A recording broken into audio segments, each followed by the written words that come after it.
up in the middle of the night and put his life on the line if you get if a burglar come in. That pastor's not doing that. Your husband is doing that. When you're dealing with the lights and the roof over your head and who got to put food on the table, that's your husband doing that. So why is it that the pastor gets all the respect and whatever he says goes, but the husband gets none or secondary? How is that possible? First of all, like you talked about your wife stuff, it's actually because she actually understood. If to some other women now, after you told her that she could not go and meet the pastor and all that for a second advice or something, they will actually think maybe spiritual. It's actually mentality, the mentality in which they grew up. Like you can't just say you find yourself around religious people and maybe your mom has made you to believe that these things they work, that even the protection you get is from your pastor. You pay by the time you start growing up, you pay your homage to your pastor because of the way you have been trained, like the people around you and everything that's happened around you is just linking to that way. So like hearing another person advice at all is actually going to sound very strange, and you actually start linking all those things to spiritual issues. This actually cause issues in marriages. Like now your husband will tell you that you're not supposed to go and meet a pastor to go and hear second advices from him or invite him to the house or give him that kind of special treatment. Then you say that the devil has encroached in your family. Then you have to go and seek for your pastor's advice again, that your husband is actually going astray. It's just mentality. It's And you nothing. think, but the difference is, see, I understand scripture, and I already knew that the pastor was a complete fraud in the first place. So he couldn't bring any to me scripturally, because I could run the Bible down, run circles around just about anybody. And I understand that every man is like that. Not every man is going to invest his time into learning and reading. I get that. But it still comes down to the authority. But you said something interesting just now.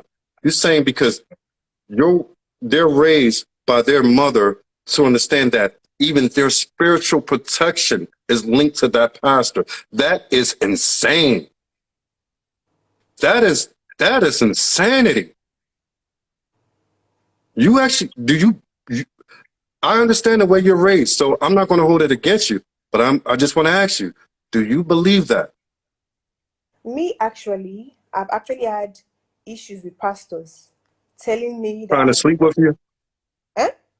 What, No, trying to sleep with you? no, not that far. Okay.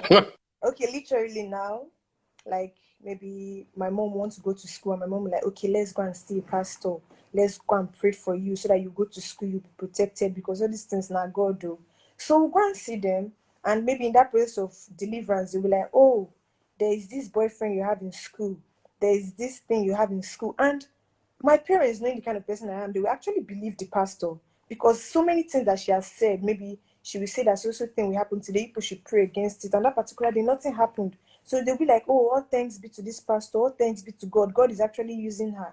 She's actually saying great things. So they will actually like start looking at me. I'm like, um, which boyfriend are they talking about? Is it that no, play with your life? All this kind of advices. So like you will not blame them. That's the way they were trained. And like me, I actually not stopped believing in pastors because they've actually told me so many things that I've actually doubted. Like I'm trying to tell my mom that okay, mommy, this woman is actually not saying the right thing, or this pastor is actually not saying the right thing.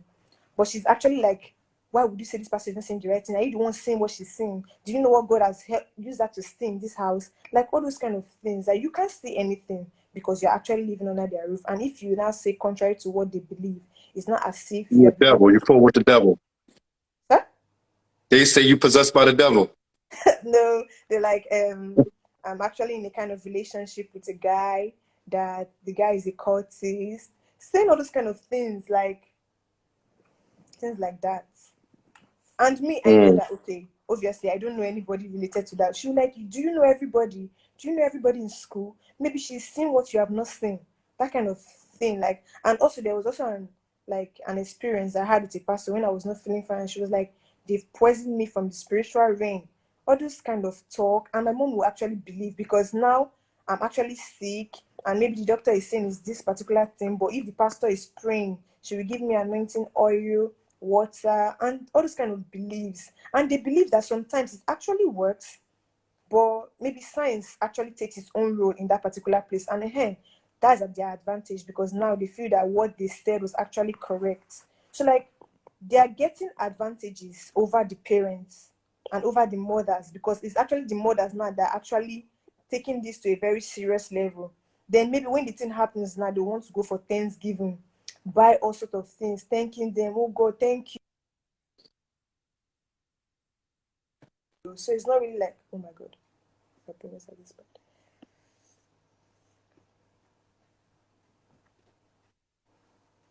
You there? So like, yeah, I'm here. Can you hear Okay. me? Yeah, yeah. So like, they It just actually froze for want one to second. buy things and giving monetary things, like to say thank you for what they've done. And maybe sometimes science will also take its own place in the sickness, and you'll be like, okay, it's the pastor, they don't even want to believe. All this kind of experiences will make the parents think that, okay, the pastor is actually the ultimate. So, but as per me now, they've actually said a lot of things that I actually don't believe. So, like me, I'm actually drawing away from all those kind of prophetic pastors, or these pastors that I have to dedicate everything to, that we have to come back to and say thank you every time. I know that God works for me. I have to pray to God if I need anything, and I would tell my mom, I was like, "Mommy, all these kind of things. I don't like going to all these churches. So I don't like going to all these churches." She'd be like, "When you were in boarding school, do you know what they did for you? Do you know the prayers?" It's So, like, never what if God did maybe for you. It's what they did for you. yes. Maybe if I wasn't, if in this particular kind of situation now I wasn't exposed to the world, or maybe I wasn't exposed to a particular area whereby my thinking was not surrounded by those pastors, I would have actually believed, because now my mom is actually giving me reasons to believe. But like me, I'm actually surrounded by people that are like, these kind of things don't happen. Just think logically. Every time it's not about spiritual, spiritual, spiritual. And so I've got to understand that, okay, my mom is actually going the wrong way, but you can't actually stop them, because they actually see reasons to still go back to those pastors and say thank you, giving them things from the house. They'll be like, okay, we bought this thing, oh, this bag of rice is for the pastor. We bought this, it's for Is the your mom pastor. married? She's married. And what do your father say? She will actually have to colonize him and say, do you know what they've done for this girl? So, like, literally, sometimes my father have always disagreed about all these kind of things. But some of the kind of, like, some of, like, our pastoral ways, going to meet all these pastors, we don't actually know about it. Maybe it's when something not happened, I say, hey, I went to this pastor, oh, and she was the one that gave me anointing oil, and she prayed that this thing will not happen, and it did not happen. So, like, that's just it. Mm-mm-mm. So you're saying, so basically, see, unlike the generation before us, information didn't flow throughout the world like it does today. And there's one wait till wait till we get you back.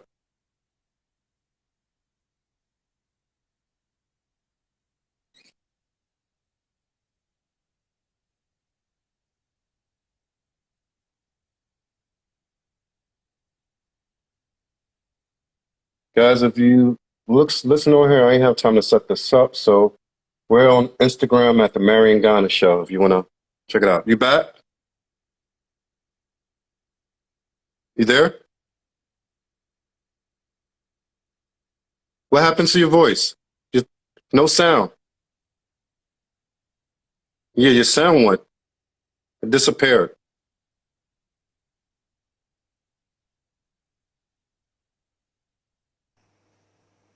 I'm not hearing you. Say, you there? Okay, yes, I can hear you now. All right, there you go. There you go. All right. I was saying that with you, new younger people. No, let me ask you this. Let me ask you this. How exactly is it? If you could explain just again or a little more, what's the reason?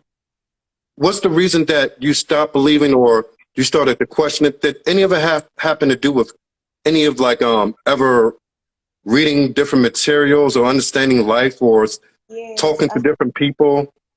Like, how did it come about? like that's why I actually said that it's actually the environment in which I learned. Like I went Okay. to federal school, so like it was different, like a unity school, so people from different areas. So we had to learn everybody's own ways, because you know how to like you have to understand everybody, and everybody had a lot to say about each topic. Like if a particular topic comes up now, everybody will have the opinion and experiences. Like I've heard a lot about these pastors, and social media self was also adding, because when I'll go on social media and I'll be like, see all these pastors. So like linking all those things, I was actually linking them to what I was actually saying. Like I will go to Mm. a church and the pastor will be like turning me around, turning my head around, so like my eyes will turn me and I want to fall down. That's one thing I never allow. I never allow them people to lay hands on me because I already Yeah. know how they pass spirits. I And never, first, the one time in Ghana that they tried that, I told them, do not touch me. I don't, that's one thing I don't play. Because y'all people don't understand, but we understand. That's how a lot of evil spirits or their little demonic behavior get passed along to other people.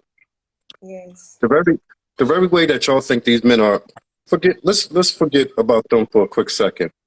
The the narrative of the conversation is that the reason why these men are looking past you church girls, because you're a church girl to be, quote unquote, a church girl. So the reason why a lot of these men who are able to be the middle and up qualifiers as far as providers, as I said, they do not want to deal with their authority having to be questioned. Because your example and my example, we see how far apart the men are from the women. And the only type of men that you see in these churches are followers. A lot of them are weak men, not strong-minded, not ambitious, not builders. They're kind of the idle ones who just take it, who just sit back and take it. You know what I mean? Yes. But if today's woman wants something better than just a man who's just going to sit there and just be average at best and not try to become anything in life, y'all going to have to change the way that y'all see y'all pastors. Y'all going to have to learn that you're going to have to remove your pastor from your life and your livelihood if you're going to get a man. Because I'm telling you now, these men pick up on a lot of things. Even me, myself. No matter what type of chick I was dealing with, no matter what country, I could pick up on what it is that she was about in less than a few days. These men can, they, they, they sense it. And if they can sense it, they're not going to deal with you in a certain way. They waste your time. They keep you around as a girlfriend, but it's no way that they're going to put themselves in that situation where their authority has to ever be questioned or looked at twice. And like I said, if you want the type of men who will allow that, that's fine. It's not going to be no spectacular man. It's not going to be the strongest of men. So that's a decision you have to make. Do you want to be married someday? Yes, I want to. Do you want kids? Yes. How many?